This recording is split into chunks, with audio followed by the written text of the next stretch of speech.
ndabashuhuje n'umukozi wanyu Yafashibana Benjamin ugarutse. Hanyuma uyu ni wa munsi nabateguriye cya kigereranyo kindi cy'umugabo ukomeye gitangaza Yesu Kristo, tugakomeza tumuganiraho kandi tumenya byinshi kuri we, kuko kuba mwakiriye nk'umwami n'umukiza wacu. Iyi ni christo comedy, tugakomeza tumuganiraho Yesu Kristo, umugabo w'igihangange ukomeye mwinshi wabayeho kandi uzabaho iteka. We yivugira ko ari Alpha na Omega. Inyuma reka dutangire noneho aho twagarukiye, kandi dukomeze n'amasekuruza y'umwami wacu Yesu Kristo. Amasekuruza ya Yesu Kristo: mwene Dawidi, mwene Aburahamu. Ngaya Aburahamu yabyaye Isaka, Isaka yabyaye Yakobo, Yakobo yabyaye Yuda na bene se. Yuda yabyaye Peresi na Zera kuri Tamari.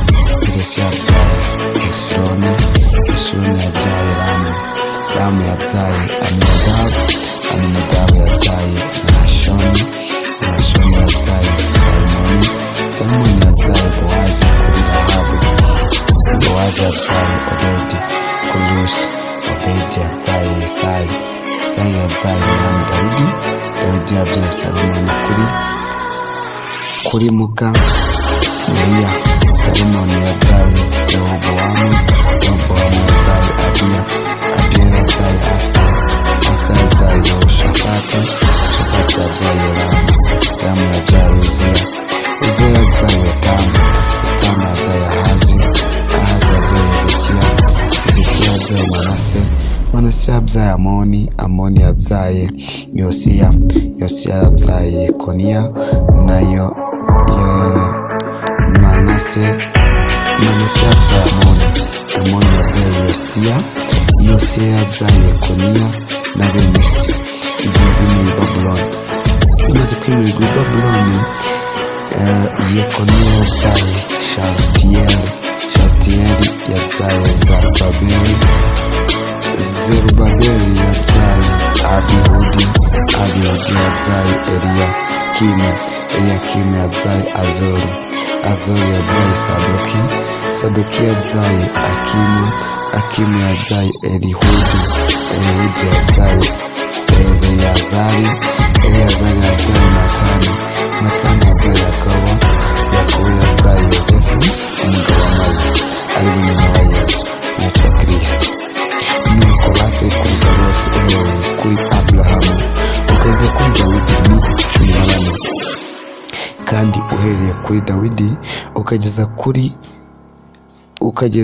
ku gihe bimuri Babuloni ni 14, kandi uhereye icyo gihe bimuri Babuloni ukageza kuri Kristo 14. Hanyuma ukuvuga kwa Yesu Kristo uko kwagenze. Kuvuga kwa Yesu Kristo kwagenze gutya: nyina Mariya yari yarasabwe na Yosefu, ariko yari ataramuragura, babona afite inda y'umwuka wera. Umugabo we Yosefu, kuko yari umukiranutsi kandi adashaka kumukoza isoni ku mugaragaro, igira inama yo kumubenga rwihishwa. Akibitekerezaho, marayika w'Uwiteka umwami Imana amubonekera mu nzozi ati: Yosefu mwene Dawidi, witinya kurongora umugeni wawe Mariya, kuko imbuto imurimo ari uw'umwuka wera. Azabyara umuhungu, uzamwita Yesu, kuko ari we uzakiza abantu be ibyaha byabo. Nuko ibyo byose byabereye kugira ngo ibyo umwami Imana yavuze mu kanwa k'umuhanuzi bisohore, ngo dore umwari azasama inda kandi azabyara umuhungu, azitwa Emanueli. Emanueli risobanura ngo Imana iri kumwe natwe. Yosefu akangutse abigenza uko marayika w'umwami Imana yamutegetse, arongora umugeni we, ariko ntibaryamana. Ari nageze igihe yabyaye umuhungu amwita Yesu. Hanyuma dukomeze no kumva ubuhamya bwa Yesu Kristo, twumva amasekuruza ye, uburyo yavutse, ndetse katwikomereze turebe abanyabwenge baramya Yesu. Yesu amaze kuvuka i Betelehemu mu gihugu cy'Iyudaya ku ngoma y'umwami Herodi, haza abanyabwenge baturutse iburasirazuba bajya i Yerusalemu. Barabaza bati, umwami w'Abayuda wavutse ari he? Ko twabonye inyenyeri ye turi iburasirazuba, none tukaba tuje kumuramya. Umwami Herodi abyumvise ahagarikana umutima n'ab'i Yerusalemu bose, ateranya abatambyi bakuru n'abanditsi bose ubwo bwoko, ababaza aho Kristo azavukiraho ariho. Bati, muri Betelehemu mu gihugu cy'Iyudaya, niko byanditswe n'umuhanuzi ngo, nawe Betelehemu ho mu gihugu cy'Iyudaya, ni ukuri nturi mutoya mu mudugudu ukomeye wa Yuda, kuko muri wowe ariho hazaturuka umutware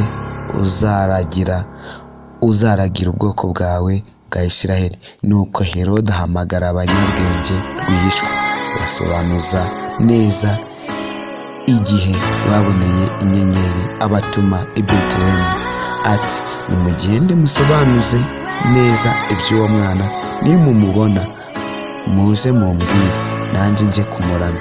Bamaze kumva umwami baragenda, kandi ya nyenyeri babonye bakiri iburasirazuba ibajya imbere, irinda igera aho uwo mwana ari, ihagarara. Babonye iyo nyenyeri baranezerwa cyane. Bageze mu nzu basangamo umwana hamwe na nyina Mariya, barapfukama baramuramya, maze bahambura imitwaro yabo, bamutura amaturo ya zahabu n'icyome n'ishangi.